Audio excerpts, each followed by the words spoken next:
mon opinion et celle de l'ensemble de ma CME est que lorsque l'on donne des discours très, très mitigés sur l'intérêt de la réanimation, on porte une responsabilité sur cette mauvaise couverture vaccinale. Donc sur le plan strictement médical, oui, il y a un désaccord entre le discours tel qu'il est porté par l'IHU, qui est un discours modéré, qui n'encourage pas forcément la vaccination. Qui relativise. Il a une forme de responsabilité, si je vous entends. Pardon, je vous pousse un peu au bout, mais si je vous entends, il a une forme de responsabilité pratiquement aussi dans la détresse que vous rencontrez.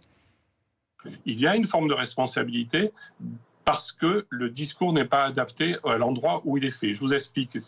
On peut très bien, dans un congrès de maladies infectieuses, dire c'est très curieux, il y a 10% de patients en réanimation vaccinés. Pourquoi ces 10% de vaccinés sont en réanimation et avoir des journées entières de congrès, de recherche, de brainstorming pour savoir pourquoi. Ça, c'est une chose. Mais quand vous reportez ce discours strictement scientifique et qui concerne une toute petite partie des patients qui sont chez nous en état grave, eh bien, si vous le reportez sur YouTube ou si vous le reportez sur une grande chaîne d'information, ce discours va être entendu différemment par les gens et vont dire « Ah ben ouais, la vaccination, ça ne marche pas ». Et je pense qu'il y a une responsabilité quand on se permet de faire tenir ce genre de discours. Jean-Luc Jouve, merci d'avoir répondu à mes questions ce matin. Vous le dites aux Marseillais, faites-vous vacciner, voilà ce qu'on entend. Président de la commission médicale d'établissement de la PHM, l'assistance publique hôpitaux de Marseille. Et on l'a bien entendu, vous étiez en effet en direct de la Timone.